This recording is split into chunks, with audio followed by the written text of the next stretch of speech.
Might add some effects here. I don't know. But today, in honor of the new moon in Capricorn, we're going to do this episode as like an interview for a future self. And we're going to track how far we actually come and how much of this we're actually going to do. Prayerfully, we do 100% of it so we can reap the full benefits and rewards of this new moon energy. But I know me and consistency can tend to be a problem. But this year, going into next year, that is something we're definitely going to fix. So let's get started. And these questions are based on my astrological placements in correlation with the new moon energy. And the new moon is in Capricorn. So if you know anything about Capricorns, very much goal oriented and about that paper. And creating a strong foundation and such. So that's mainly what this is going to focus on, with a little extra spice because of my personalized placements. So the first question to answer is, what parts of myself are ready to be transformed or released, and how can I deepen my spiritual and emotional healing process in this upcoming year? Oh my gosh. I think a lot of me is ready to be transformed, honestly. From environmental aspect, from financial aspect, definitely. Mentally, vocationally, um, and just all around. Like, I'm ready for new scenery, new change in a positive manner that will help me continue to learn more about me and evolve.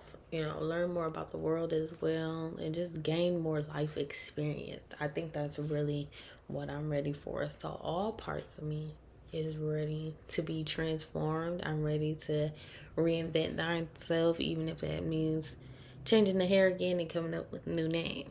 I surely will. And if you know me, I used to do that heavy when I was younger, just recreating and rebranding myself. So I would say all of me is honestly ready for that 180 turn. Just because I'm over living under my means, you know. So that's that was a really good one.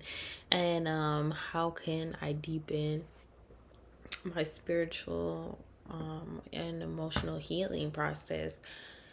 Actually taking time to sit and ask myself how I'm feeling and why I'm feeling that way, and actually talking myself through it, allowing me to have time to process. That's honestly how I can deepen my spiritual and emotional healing process in this upcoming year.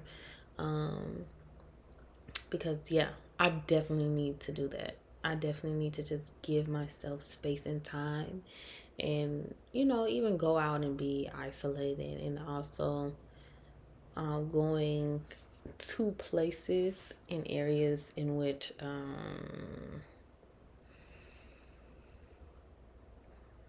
that type of behavior is exalted. I wanted to say fostered, but fostered is not the proper word I would like to use there. It is exalted, and it's an ease, it's a breeze to feel connected and just really to tap in. So that's definitely that. Oh my gosh, that was only the first question. Okay. So how would I manage shared resources or joint ventures? Oh my goodness. How do I manage those? And how would I in the future? Oh my gosh. As of right now, when it comes to shared resources, I mean, I can't say I have too much experience with it. Besides, with my mom, like we share money at this point. So with that, it's just making sure, I'm in a position where I can actually pay that back and, use it responsibly. And when it comes to the joint ventures, um, when it comes to the joint ventures, actually nurturing those, that is going to be my main thing in 2025. Actually taking time to nurture them. What steps can I take to ensure healthy boundaries and mutual respect? Oh my gosh. And I think the biggest thing when it comes to ensuring healthy boundaries is just literally voicing them. I don't think I have a problem with establishing them once they're already there. Like, reinforcing, that's what I mean. Reinforcing them when they're already there. But when it comes to like actually voicing them, I think that's when I get tight-lipped about a few things in this world. So definitely just speaking out more and being like, yeah, no. Yeah, no, this is what it is and this is what it ain't. So I think that would genuinely help in that aspect. What practices or rituals can I adopt to strengthen my connection with the unseen realm in my intuitive gifts? I think actually, like I was saying previously, giving myself time to sit with how I'm feeling and really tap into how I'm feeling. So regular check-ins, and then actually giving myself time to meditate, and also how can I strengthen my connection with the unseen realm? Actually just being present. I think that's what it is. Because I know that it's there, and when I exercise, they show, and things of that nature. But just being present and conscious of what I'm asking for, why I'm asking for it, and what those signs would actually mean, and not getting overwhelmed with that. So I think that is something I can do. And then as far as the rituals, maybe focus on more water-based rituals, more spiritual baths, soaks, and definitely adding some fire into my rituals with candles and things of that nature, and burn rituals. So yeah, I think that is how I can strengthen them. Okay, and how can I express my creative talents in ways that also enhance my sense of self-worth? And what are there monetary goals tied to your passions? I want to say yes to their monetary goals tied to my passions, because I want to be able to sustain myself with my passions. So absolutely. And then when we're talking about how can I express my creative talents to enhance my self-worth, I think when it comes to that, it is about profitability for me, because I can do a lot of things, and just put them out there. But I hate to say it, but I do enjoy a little bit of recognition, and I do enjoy um, things that would actually help me live my life the way that I want. So just actually putting my talents out there, like, and yeah, I think that would increase my sense of self-worth. Actually, just putting it out there, just like get it out your head and make it a reality, that I feel like would enhance that sense of self-worth, because it's like, oh yeah, I actually accomplished that, I actually did something. And then I think the rest with the monetary value would flow properly, and that would boost me even more, because I'm like, oh yes, now I can really create a sustainable lifestyle with things that I actually love and enjoy to talk about, think about, dream about, and do. So I think that's how all of that, for me at least, would work together. What beliefs about money and personal possessions can you release to feel more secure and fulfilled?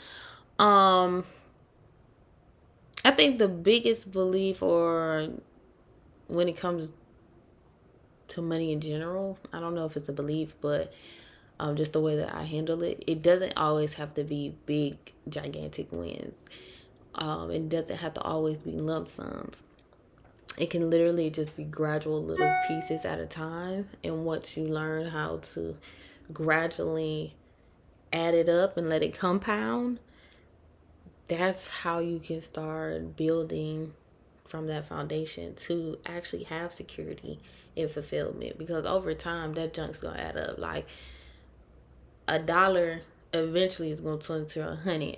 100 is eventually going to turn to 1,000. 1,000 is eventually going to turn into 10, and so on and so forth. I think a lot of times it's about speed for me, but that just doesn't make sense when you have to start from somewhere small.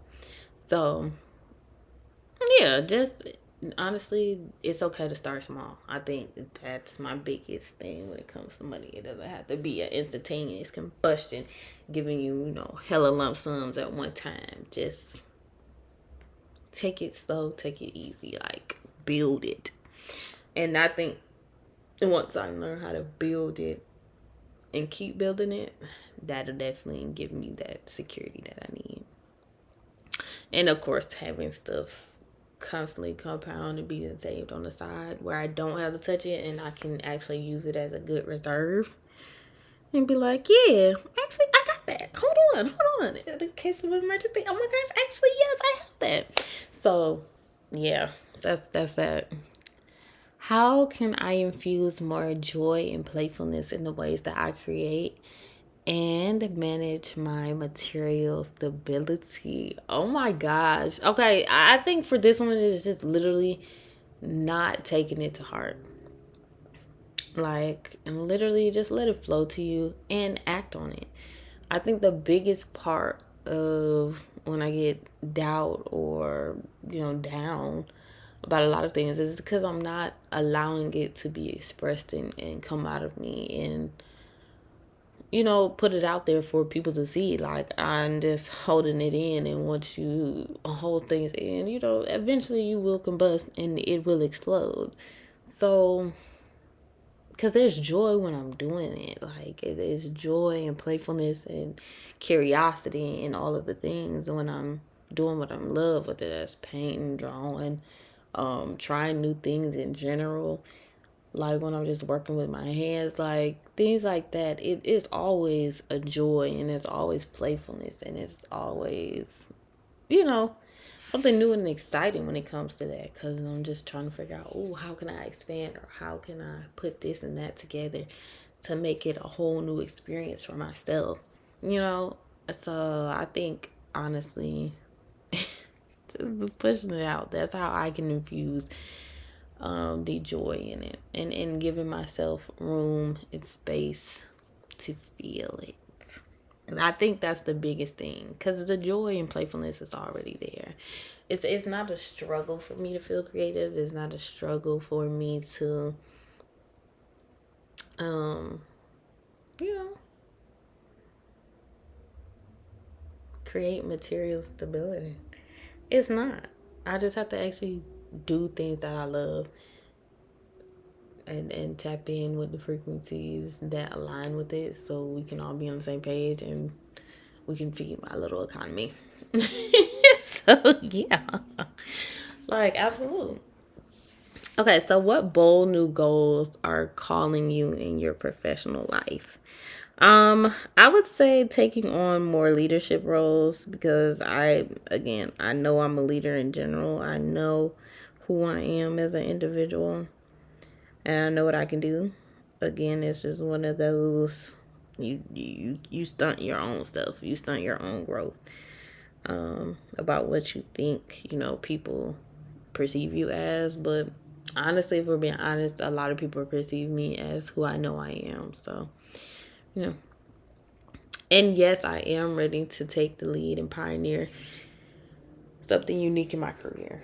I think with this next step, with me going back to school and finishing my bachelor's in finance, and becoming a financial planner, I feel like that is going to kick off so much for me, especially when it comes to creating fun ways, and innovative ways to help people with their finances, and to show them like, hey, it isn't just a boring piece of muck. Like, this stuff really adds up. This stuff really does stuff for you.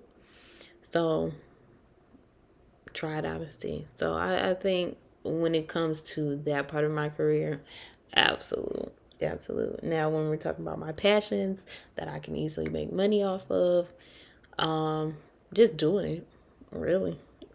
Just doing it, actively doing it, giving myself consistency. That'll be that. How can I ensure my professional persona aligns with my true self? Just staying in my true self all the time. Like, you know, how I talk is how I talk. You understand? Like, that part is what it is. But my professional persona really should just be me.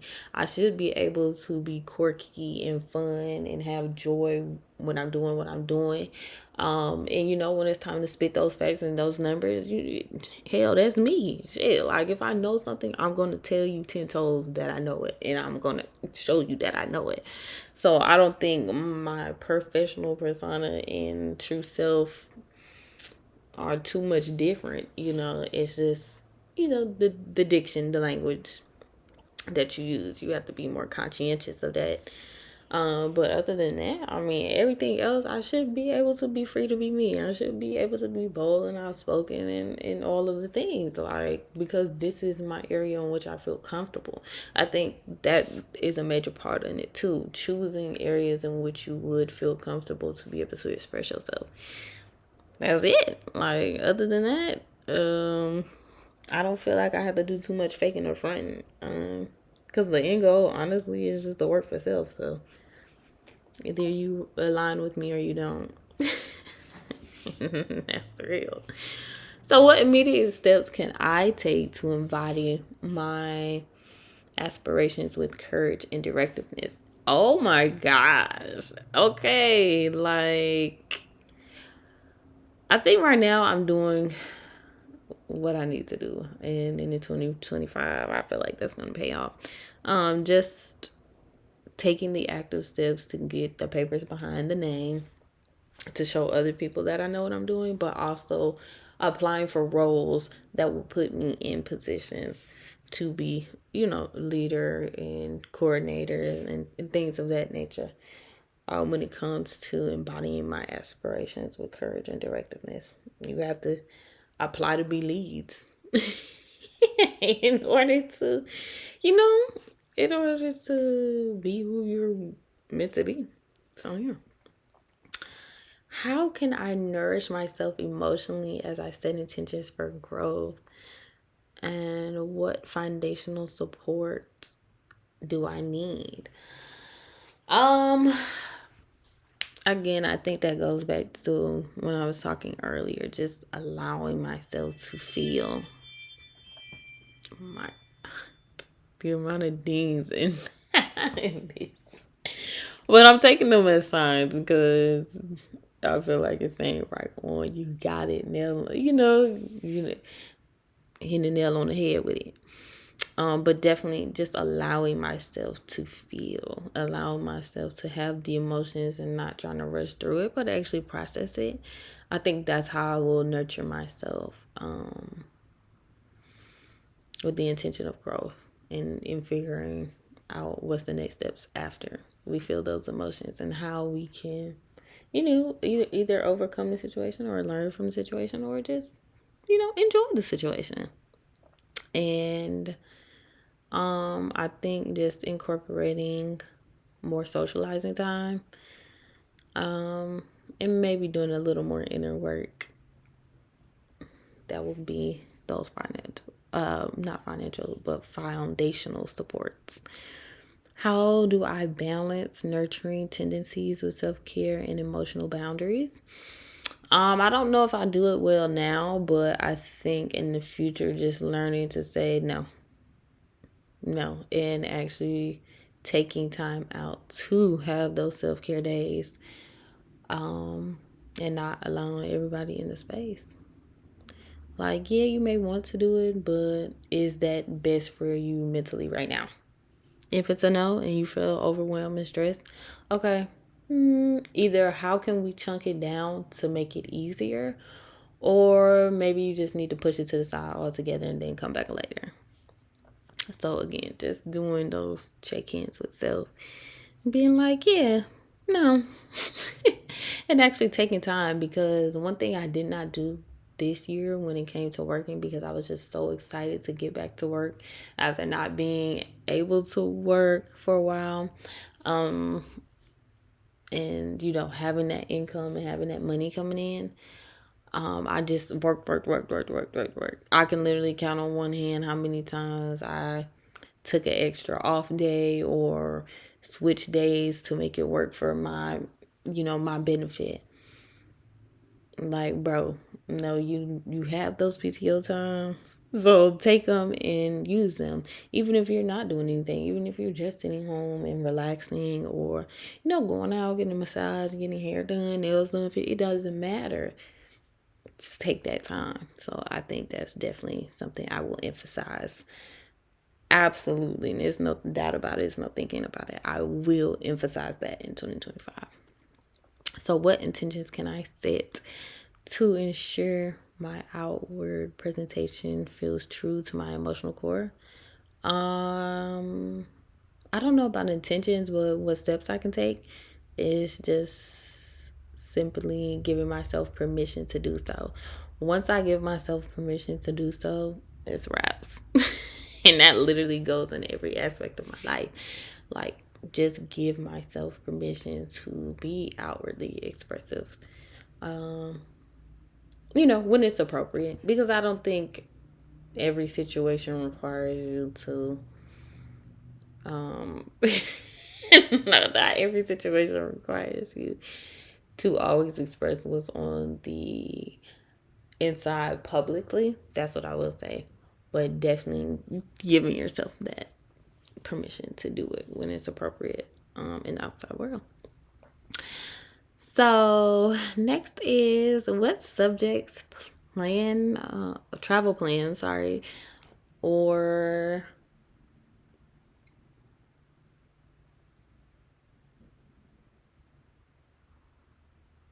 what does that say? Philosophical. Oh my gosh, why did I have such a hard time reading that? But philosophical pursuits excite you. Oh, and how can I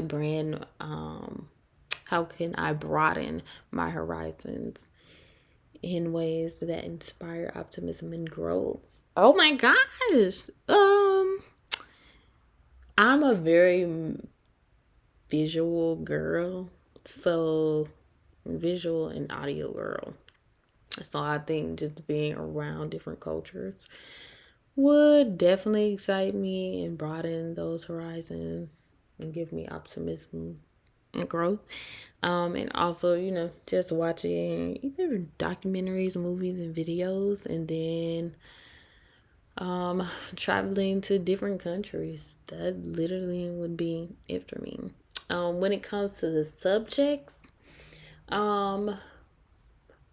finance, art, fashion, definitely the evolution of different cultures, technologies, and their culture in general. From the foods, from the arts, to the writings, to just all of that, like all of that. So whatever those subjects would be, yes, history, art, stuff like that, that definitely does excite me.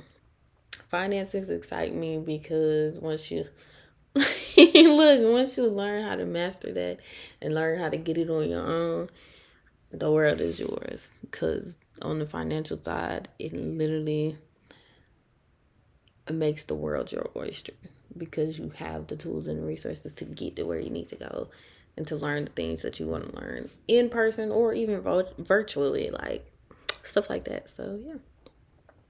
How can I combine bold actions with my belief to manifest my long-term vision?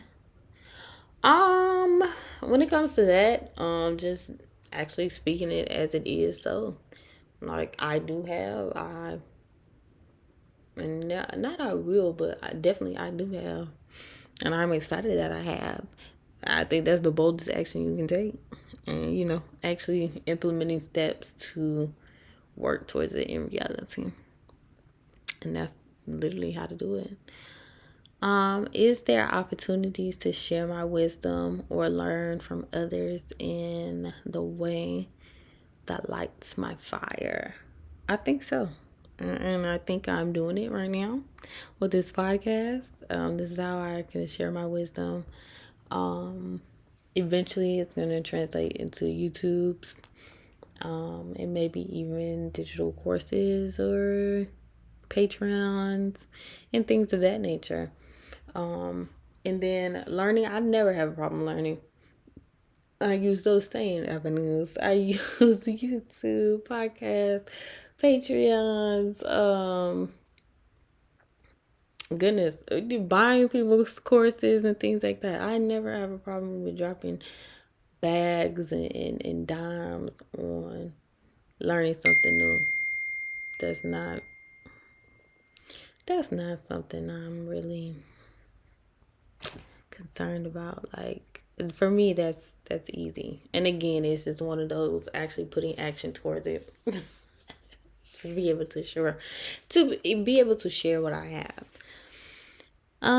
What discipline practices can I implement to achieve my career goals? Staying consistent, point blank, period. Staying consistent and not letting life overwhelm me, but just take it one day at a time. Even if you, again, it's one of those. If you do one, it's going to add up to 10. 10 is going to add up to 100. 100 is going to add up to 1,000. 1,000 is going to add up to 10,000. So you just keep going like that. And how can I balance the push for success with personal integrity? Just staying true to me.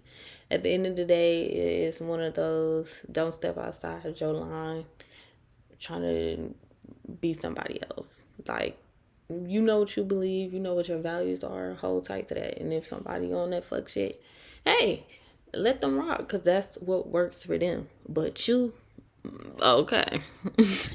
It's simple as 1, 2, 3. If somebody else drop off a bridge, it don't mean you got to too.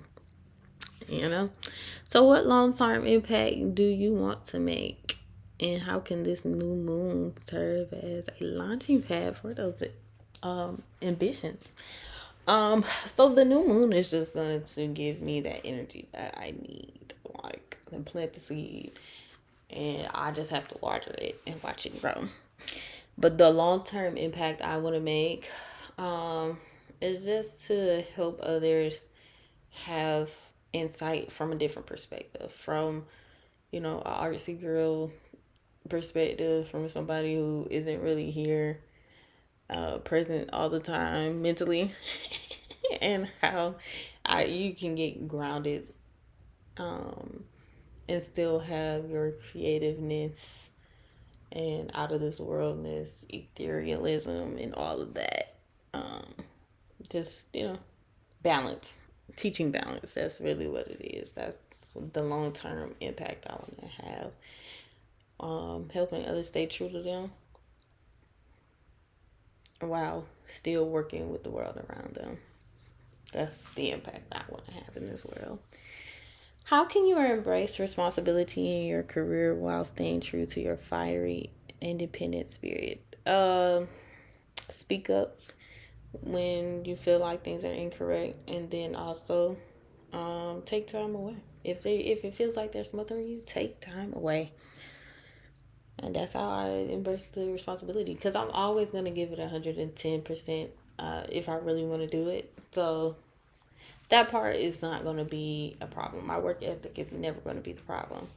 But not allowing other people to take advantage of my work ethic, that sometimes is a problem, because it's always, if they don't do it, then I have to do it. No, it honestly, if they don't want to do it, you do your part and you go sit down, and they're going to have to be held accountable. So also allowing people to be held accountable for the things that they do and do not do. Point blank and period. That's how you maintain your fire and your independence on a personal level.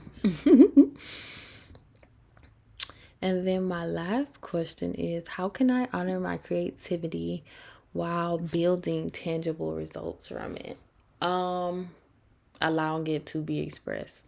Even if other people don't understand it, sometimes you need to walk it out alone. So do it for yourself, and do it in public and let people see.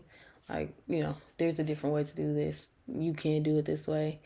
And, your way is not the only way. Or the way somebody told you previously is not the only way. And that's how you build. That's how I build tangible results from it. And that's my last question. So thank you so much for tuning in and listening to my self-interview for what I want for the new year and how I'm going to implement it for the new year with this Capricorn new moon energy. Thank you so much. And I look forward to speaking to you all again when, I don't know,